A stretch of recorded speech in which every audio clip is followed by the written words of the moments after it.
Триває спеціальний ефір на Радіо НВ, святковий ефір до Дня відновлення незалежності України, наш радіомарафон. Вітаю всіх, шановні, ще раз з цим важливим святом, зі святом відновлення незалежності України. Ну і запрошую вкотре до голосування, яке у нас щоранку відбувається в Ютуб-спільноті Радіо НВ і на сайті radio.nv.ua. Сьогодні про таке запитуємо. А як ви оцінюєте ті обставини, за яких ми зустрічаємо 35-й день відновлення незалежності? Отже, варіанти. Це жорсткі випробування, але вони неминучі в процесі гартування нації. Варіант номер 2 – це важкий процес формування справжньої еліти суб'єктної держави. Ну і варіант номер 3 – це наслідки того, що ми жили поруч з рашизмом і не хотіли цього усвідомлювати. Голосуйте на сайті radio.nv.ua та в Ютуб-спільноті Радіо НВ. Ми ж підключаємо до розмови чергового гостя. З нами на зв'язку директор з розвитку оборонного підприємства, офіцер повітряних сил в резерві Анатолій Храпчинський. Пане Анатолію, вітаю зі святом. Слава Україні! Героям слава, зі святом всіх.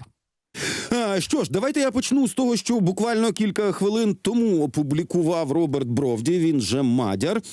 Значить, що він пише про результати роботи буквально цієї ночі, якщо говорити про сили безпілотних систем. Результативно відпрацьовано, цитую я, 66 ворожих цілей. Серед чутливих цілей ще один Міг-29, населений пункт Долотинка Ростовської області, 4 комплекси РЛС, 2 з них К-102Е2, Небо СВ, і це в Ростовській області, і РЛС СТ-68 в Роздольному, в тимчасово окупованому Криму, ну і там іще багато всякого іншого, зокрема, як він пише, реалізована сесія Варпургієвої ночі на Хробачій трасі Новоросія. Відео пообіцяв викласти згодом. Якщо додати до цього те, що було буквально в повідомленнях учорашнього дня, значить, 2 російські винищувачі Су-33 та Міг-29, Краснодарський край, населений пункт Вітязєво, і ударно-розвідувальний безпілотний комплекс «Оріон».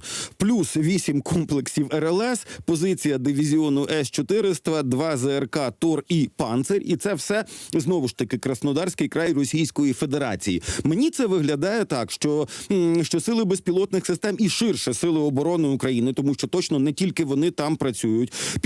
Після активної роботи з випалювання всього можливого там ППОшного на території тимчасово окупованого Криму і на півдні, на окупованій частині, материковій частині України, зараз взялися за Краснодарський край, Ростовську область і оте східне узбережжя Чорного моря. Як ви це бачите в розвитку? Ну і так от, щоб 3 літаки пілотовані і 1 великий «Оріон» за 2 доби – це серйозний результат. Як ви його бачите? Давайте почнемо з того, що насправді для того, щоб здійснити можливості удари по ворожих аеродромах або по базах, які тиснуть з півдня на Одещину, давайте згадаємо, що активно відбуваються повітряні атаки на цей регіон.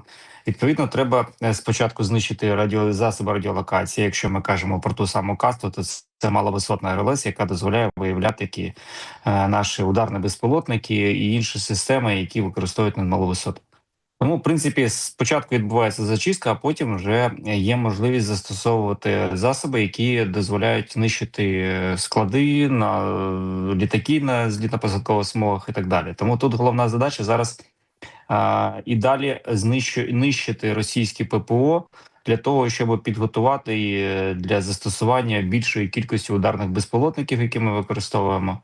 Відповідно, це дозволяє нам робити такі більш гучні операції щодо знищення там окремих складів. Той же самий Краснодарський край було знищено, вже Озон почали нищити. Тому, в принципі, тут правильний підхід, і як це відбувається в будь-яких наступальних діях, умовно, коли спочатку знищується протиповітряна оборона, потім відбувається вже повітряний нальот. Але якщо раніше використовувалось під час всіх війн спочатку знищення протиповітряної оборони, а потім наліт авіації, то зараз ми здійснюємо це за рахунок наших мідл-страйків і діп-страйків. Так, ну і ще одна частина, яку я припускаю, що можна підв'язати під цю лінійку. Буквально кілька днів тому показали нову модифікацію Ан-196 «Лютий». І їх спочатку використовували в ролі камікадзе з дальністю понад 1400 кілометрів. А зараз, ну, зокрема, уже є така модель цього «Лютого» в варіанті з підвішеними ракетами. І, в принципі, один з наших регулярних теж гостей ефіру, це військовослужбовець 413-го полку сил безпілотних систем Рейд і військовослужбовець, ну і збройний експерт видання Defense Express Іван Киричевський пише якраз, що ця історія може працювати для того, щоб кошмарити російські аеродроми. Оця новація, підвішені з того, що пишуть, значить, про ці ракети, максимальна дальність 200 кілометрів, швидкість польоту понад 500 кілометрів за годину. Що нам дає це, і чи це можна вважати уже там частиною цієї роботи по, в тому числі, ворожій авіації і по радіолокаційним станціям? Давайте, мабуть, з приємного. На відміну від росіян, які тулили ракету на свій шахет, у них не вийшло реалізувати такий продукт, а водночас Україна, як Люти, так і Firepoint реалізували таку спроможність, і це дозволяє нам не тільки умовно застосовувати ці засоби ураження проти наземних цілей, як такових, як літаки, або там є якісь ще елементи, а й застосовувати їх по мобільно-вогневим групам, по групам прикриття, які займаються захистом від цих же самих дронів. Тому, відповідно, треба казати про те, що це вже підхід такої важкої авіації, яка дозволяє використовувати борт не тільки як засіб одного удару по цілі, а й додатково використовувати засоби під крилом, які дозволяють виконувати супутні задачі. Тобто тут ми кажемо про те, що це може бути застосовано для знищення навіть засобів радіолокації або протиповітряної оборони на маршруті курсування групи дронів. Після чого це дозволяє зачистити умовно ешелон і підходи до цілі, і здійснити ту операцію, те, що ми бачимо практично щоночі зараз в Росії щось палає.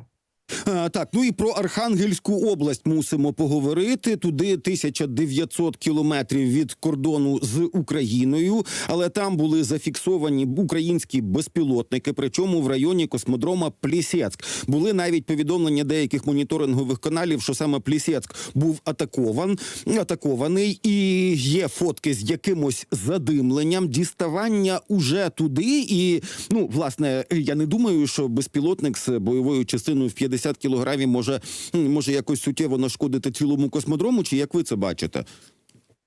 Може суттєво нашкодити, тому що є командні пункти, є окремі елементи зв'язку на пускових установках. Відповідно, треба казати про те, що тут здійснюється комплексний підхід до унеможливлення використання, наприклад, системи «Рассвіт», які росіяни активно зараз просувають. Тому що насправді, якщо казати про цю систему, найслабшіше місце, вузьке місце – це саме пускові установки і ракети до них, тому що нещодавно був удар по виробничим потужностям «Союз-2» від ракетоносія. Відповідно, Плісецьк залишається одним із основних космодронів, звідки запускає Російська Федерація ракети на орбіту. І відповідно, тут головна задача зараз позбавити Російську Федерацію можливості запускати супутники, тому що якщо казати про супутнику для «Рассвіта», то це не є проблемою їх зробити. Знов таки треба уважно слідкувати за кількістю, тому що найімовірніше, що Росія запускає перероблені супутники європейські, які в 22-му році вони віджали у Британії. Тому тут я думаю, що ми б'ємо по вузьких місцях, не дозволяючи ворогу розвивати цю супутникову систему, яка в принципі може бути великою проблемою для нас.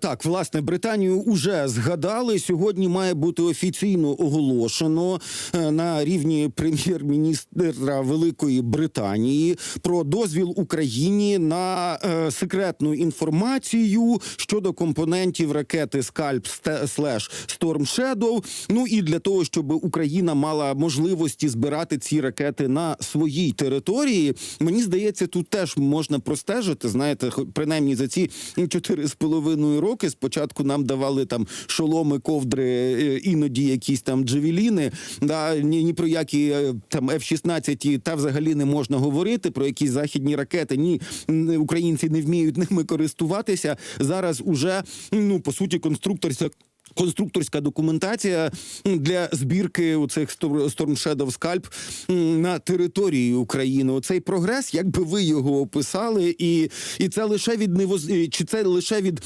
неможливості в достатній кількості виробляти ці ракети там у Франції чи у Великій Британії? Це незалежність, коли передають дозвіл на виготовлення ракет безпосередньо у нас, і тут ми кажемо про те, що ми можемо їх швидко постачати безпосередньо на лінію боєзіткнення, умовно використовувати. Водночас треба казати про те, що більшість цих затримок з передачею озброєння, які відбуваються зараз, це виключно політичні моменти, тому що от тиждень провів в Європі на зустрічах і на Dalo Industries Day, і зараз в Берліні на хакатоні мілітарному. І тут треба зазначити, що більшість компаній, приватних компаній, виробників озброєння готові напряму співпрацювати з Україною, але вони суттєво обмежені політичними і бюрократичними питаннями з боку своїх держав. Так само, як і заява, наприклад, представників виробника систем протиповітряної оборони САМТІ. Тобто тут треба казати про те, що в принципі цей прогрес настає, і ми бачимо, що рушієм цього прогресу є як раніше країни на кшталт Британії, яка активно розуміє проблеми, які можуть виникнути, якщо Україна впаде. Відповідно, це можна оцінювати як позитивний крок на збільшення наших спроможностей, але водночас треба казати про те, що ці ракети нам повинні на вчора. Ці ракети ми повинні використовувати по території Російської Федерації, не виключно після того, коли там нам дозволили використати по Кремній ЄЛ або по іншому заводу. Тому відповідно треба казати про те, що окрім передачі технічної документації, треба і активна взаємодія по забезпеченню знову-таки розвідувальними даними важливих для нас об'єктів на території Російської Федерації. Тобто ми кажемо про військове ОПК, про пускові установки, про склади збереження ракет балістичних, тому що це є теж нагальна проблема. Ми бачимо, що ворог розтягує наші спроможності за рахунок збільшення пускових рубежів. І відповідно треба казати про те, що нашій дипломатії треба і далі працювати з Європою, з Сполученими Штатами для того, щоб розширювати можливості надання допомоги. Тим паче, що знов таки більшість цих приватних виробників оборонних гігантів Європи і Сполучених Штатів готові співпрацювати і забезпечувати Україну зброєю. Так, ну і вчорашні підписані домовленості, зокрема і про дрон-діл. Фінляндія, яка збирається і інвестувати, і навіть в новинах чули, що запускається виробництво на території Фінляндії з умовою про те, що 90% вироблених дронів буде надходити до України, 10% залишається для посилення, власне, самої Фінляндії. Оці історії, як нам їх, в ширшому контексті розглядати, що ви за ними ще бачите? Зараз поки що йде мова про створення продукту, передачу його за гроші країни, де створюється цей продукт, до України, але водночас треба казати про те, що я постійно наголошую, про обмін технологіями. Це важливий аспект в можливості отримання більших технологічних рішень. Британія зараз передає робочу козирську документацію для виробництва Storm Shadow, але одночасно треба казати про те, що це не дозволяє нам вносити якісь корективи або модернізувати цю ракету під сучасні потреби. Тобто це все буде відбуватися з дозволу. Якщо б ми мали б можливість трансферу технологій, відповідно, тоді ми б могли б отримувати взаємодію і змінювати або пропонувати, так як, наприклад, там Туреччина зробила свої крилаті ракети під крило F-16 і так далі. Знов таки більшість європейських країн, те, що було досліджено на цих хакатонах, на виставках за цей період, за цей тиждень, треба зауважити, що в принципі є певна зупинка деяких можливостей цих стартапів європейських, тому що вони не можуть, наприклад, перевіряти на лінії боєзіткнення, тому що це складна схема. Україна досі не запропонувала якісного інструменту у вигляді якихось, наприклад, акселераторів і асоціацій, які би мали право на приватним малим виробникам готові випробувати на лінії боєзіткнення такі засоби. Тому тут треба казати про те, що є певні напрацювання, є цікаве рішення, але вони не розвиваються в Європі, тому що не мають доступу до лінії боєзіткнення. Водночас треба казати про те, що наші українські виробники, які мають можливість швидко адаптувати продукт під сучасні загрози і маючи доступ до лінії зіткнення, не можуть обмінюватися з технологіями, своїми рішеннями з європейськими країнами, тому що одразу ж після цього до вас прийдуть відповідні служби і будуть казати, що ви продаєте державний стратегічний інструмент. Тому тут треба казати про те, що обмін технологіями це те, що може спонукати до швидкого, ще швидкого розвитку. Знову таки треба зауважити, що більшість європейських виробників націлена на те, щоб виготовляти навіть стартапів, виготовляти з нульовою кількістю китайських компонентів. Деякі європейські стартапи так ж само дивляться і на те, щоб не випускати продукти без будь-яких американських комплектуючих, виключно розраховуючи на ринок доступної Азії або, наприклад, того ж самого Євросоюзу, тому що в Євросоюзі вже починають виготовляти і двигуни для FPV-дронів, і польотні контролери. Тому тут важливо казати, мабуть, в такій взаємодії не тільки просто про те, що ми відкриваємо завод і виробляємо там продукт, а ми можемо обмінюватися технологіями. Давайте пригадаємо Другу світову війну, коли Британія передала магнітрон Сполученим Штатам. Це дозволило швидко розвинути систему радіолокації, тобто засоби радіолокації, які дозволяли потім захищати повітряний простір. Тому я би казав про неминуче важливий напрямок, куди ми повинні рухатися. Це дрон-діл в режимі обміну технологій з тими країнами, які насправді нам допомагають, які активно залучені до програми Pearl, які готові надавати нам свої озброєння, навіть враховуючи, що у них обмежена кількість, наприклад, тих же самих ракет ПАК-3 МСА, відповідно, але вони допомагають Україні. Тому тут треба казати про обмін технологій і створити, я це називаю такою називаю інженерною ставкою, ще, мабуть, найулюбленіша моя назва, це була би київський проєкт, який би дозволив би, наприклад, на кшталт Манхеттенського проєкту, який би дозволив би насправді зібрати якісну базу для того, щоб покращити наші вироби наявні у нас в Україні, можливо, їх зменшити присутність китайських елементів, знову таки стимулювати європейський ринок для того, щоб була, тому що ми бачимо, що більшість виробів, які виробляються, намагаються робити їх дешевими. Але водночас треба казати про те, що це можливо локалізація певних інструментів, і в Європі є інвестори, які готові витрачати шалені кошти на продукти, які потім будуть застосовуватися на лінії зіткнення. І відповідно, якщо ми не зробимо обмін технологіями, то будуть окремий розвиток європейського ПК, окремий розвиток українського ПК, але не буде взаємодії для створення єдиної системи. Тобто ми ж плануємо вступати в Євросоюз, ми плануємо вступати в НАТО. Тому тут треба казати про правильну взаємодію, програму Він-Він, яка дозволить українським виробникам обмінюватися досвідом з європейським обмінюватися з українськими. І, відповідно, знаходити ті рішення, які будуть працювати на оборону всієї Європи, і плюс за рахунок того, що тоді європейські інвестори швидше будуть надавати гроші, а не окремим компаніям, які вибили собі такі спроможності. Ну, тобто, по суті, це якраз такий баланс між національним безпековим суверенітетом і європейським безпековим суверенітетом. З того, що ви сказали, що зараз уже виробники дивляться на те, як відмовитися від китайських комплектуючих, деякі навіть від американських комплектуючих. А чи взагалі реалістично знайти оцей баланс між тим, що Україна охороняє як те, що напрацьовано в Україні, і це, умовно кажучи, стратегічний капітал українського бізнесу, держави, країни, і от оцим обміном, да, як ви бачите цей баланс?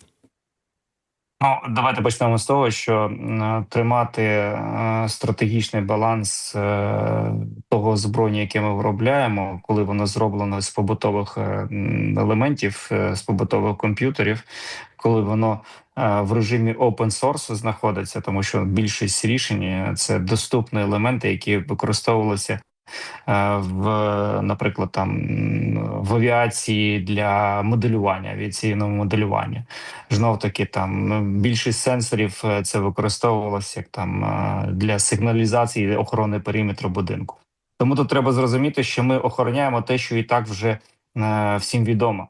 Тому я і кажу про те, що треба обмінюватися технологіями, прискорювати і вже цілитися насправді в ту архітектуру IP, яка буде закритою, але в рамках Європи, але вона вже буде створена під сучасне зброю, тому що треба, я розумію, що там легко надрукувати на 3D-принтері і полетіли і вразили, але в будь-якому випадку технологічність потрібна бути незалежною і відповідно прораховувати всі елементи створення продукту від можливих втрат масштабування. Тому тут треба казати про те, що головною задачею зараз є правильна взаємодія між Україною і європейськими країнами на рівні приватних компаній, але для цього потрібні законодавчі норми, які дозволять це робити. Тому що поки що ми бачимо, протягом 2 років активно наголошували про експорт озброєння. Ми зараз декілька разів почули про можливості експорту озброєння. Зараз дрон-діл дозволяється, але насправді таких великих контрактів або якихось змін не відбулося. Тому тут треба казати про взаємодію. Чому? Тому що більшість представників, які готові інвестувати гроші, наприклад, в створення навіть українського підприємства на території Фінляндії, Данії або іншої країни, передбачають можливість отримання IP або отримання якихось бенефітів з того, що вони інвестують, тому що вони ж хочуть потім заробляти і повернути ці гроші. І вони будуть вимагати відповідне фінансове схеми, які будуть працювати на те, щоб вони повернули свої інвестиційні кошти. Тому тут треба казати про те, що саме можливість взаємодії на такому рівні надасть можливість, наприклад, отримати в рамках зеленого коридору в Європі створення сумісної зброї, яка в подальшому може регулюватися європейськими нормами, кому продавати. Або ми об'єднуємося, або ми воюємо так поодиноці і будемо чекати, поки там поляки нам передадуть старий мій. Ясненько, дякую дуже за те, що підключились до ефіру. Дякую за ваші роз'яснення. Нагадаю, аудиторії, на зв'язку з нами був директор з розвитку оборонного підприємства, офіцер повітряних сил Збройних сил України в резерві Анатолій Храпчинський. Говорили і про свіжі результати роботи сил безпілотних систем. Чергові російські борти уражені за 2 доби. Це Су-33, Міг-29, Міг якийсь там іще, здається. Зараз я чітко подивлюся, що саме там було. Ще один літак, значить, да, Міг-29. І, відповідно, Оріон – це великий ударно-розвідувальний безпілотник, який здатен нести, зокрема, ну і оті невеличкі, але дуже злі і дуже небезпечні такі міні-крилаті ракети «Бандероль», якими зараз закидують, власне, територію України росіяни. Шановні, зараз зробимо коротку паузу. Після новин продовжимо ранковий ефір. Підтримай тих, хто тримає ефір.